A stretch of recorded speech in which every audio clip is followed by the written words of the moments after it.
Hello, and welcome to Head Boy's Review of the Year, an action-packed extravaganza guaranteed to get the heart pumping. Well, maybe not, but a lot has happened over the past 12 months at Sandbach School. Okay, good morning everybody. Welcome to Stanley Head. About 40 minutes from school and set in the Staffordshire countryside is the Stanley Head Outdoor Education Centre. Originally an old dairy farm, the centre sits in 30 acres of fields and woodland. Each one of the activities is going to involve heights, so if you're a bit scared of heights, maybe a very good day to get used to it. In their first week at school, the new Year 7s come to enjoy the facilities Stanley Head has to offer. Each day, 2 different classes and their teachers take part in a range of activities, no matter what the weather. All of you have noticed where the front of the helmet is, haven't you? The campsite, except for one. I knew that, I was just testing you to see if you... Some of the activities on offer are abseiling and wall climbing and the high rope aerial challenge, all of which emphasise the importance of working together and being responsible for others. Working as a team is also the name of the game back at school, and Key Stage 3 students are encouraged to make full use of the sporting facilities. There's hockey, football, cricket and a host of other games and sports, but we are a rugby playing school first and foremost, and as soon as the New Year 7s arrive, practice begins. And if they've never played before, they soon get the hang of it.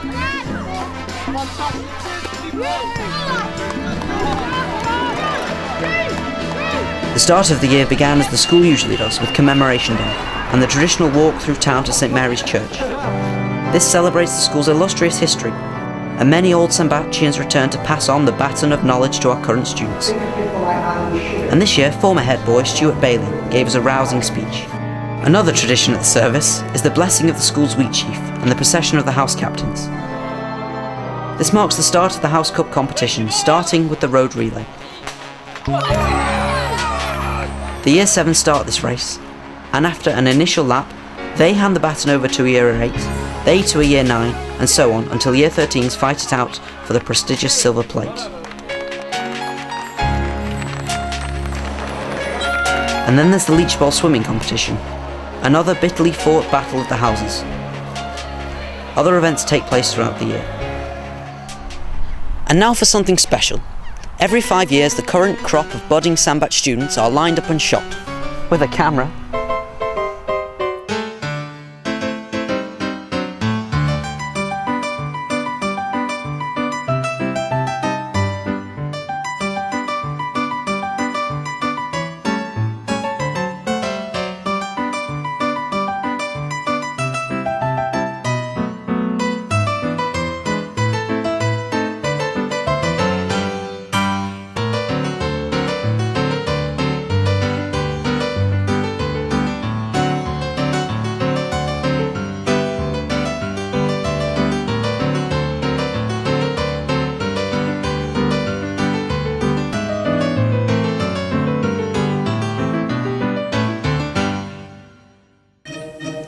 There are lots of opportunities for the Key Stage 3 students to shine on stage. The evening of dance and physical theatre is a showcase for talent throughout the school, and the younger lads are strongly encouraged to take part along with everyone else. It's one of many productions that parents are invited to come and see. All kinds of physical theatre are on show, including street dance. Behold, sirs, kings, the wrong Duke of Milan, Prospero, and I bid thee a hearty welcome. Throughout the year, Key Stage 3 also performed a number of plays, including The Tempest, The Playground, and The Wind in the Willows. Must follow motor car, need wheels, speed, cars. But back to the start of the year again now, and a moment when the Year 7s really shine. The Christmas concert.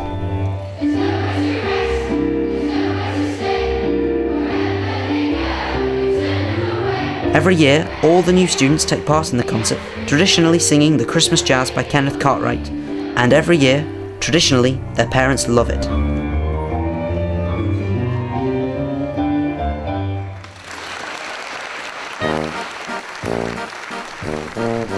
For the French learners, there was a trip to France and Belgium. Ice skating in Bruges after some chips and mayonnaise, or a nice hot chocolate in one of the many cafes lining the square was a real festive treat. Amongst the many shops in the old cobbled streets of Bruges are those selling traditional toys, dolls and lace. And of course, what Belgium is truly famous for. Why is this trip so popular? I just love chocolate, so it's perfect for me. It's heaven, is it? Yeah. Heaven. Yeah. And the Christmas markets in both Bruges and Lille certainly helped to make them all feel very festive and full of the Christmas spirit. Well, the teachers mainly.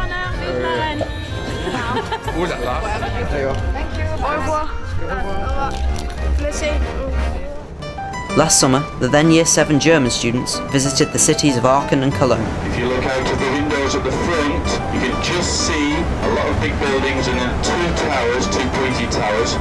That's Cologne Cathedral, and some of you will be climbing to the top of those towers in a fairly short while. It took over 600 years to build, and it's the largest cathedral in Europe. To get the best views of the city, you can climb the 533 steps inside the bell tower to the very top. And it begins. It was exhausting, but there were lots of treats to look forward to afterwards, including the Lindt chocolate factory, a relaxing train ride around the streets of Cologne, some scrummy ice cream from an ice cafe in Aachen, a 3-course dinner in the evening, and a nice bit of 10-pin bowling. I'm Mark O'Brien. I'm a local artist who makes things entirely out of cardboard. Visitors to the school can enhance learning considerably. Here, Year 8s are shown the potential for creating art from things around us.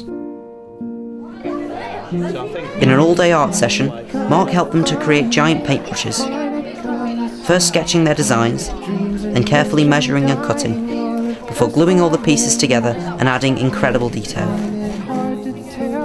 I think it's important to get the kids involved in making things by hand, but thinking about recycling as well, actually engaging with it and using a recycled material is probably one of the key things I like to involve kids with.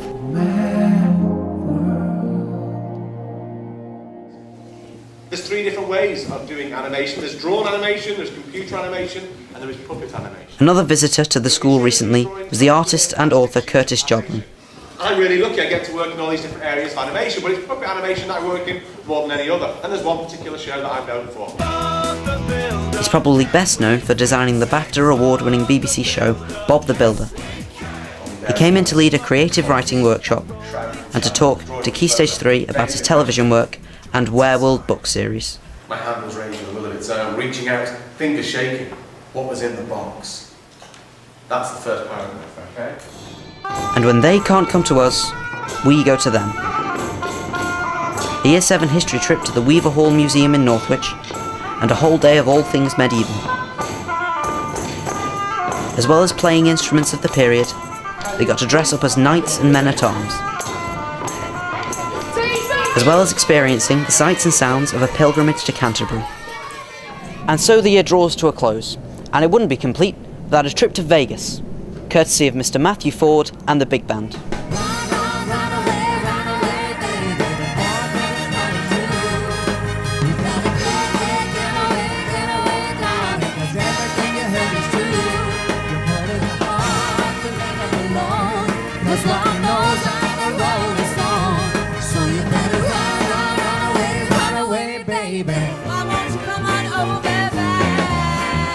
Miss Littlewood guest starred in a fantastic rendition of Valerie. And the boys supported Matthew and Natalie McGrath in a completely new repertoire. With the A-band playing the second half, the evening was a fantastic success.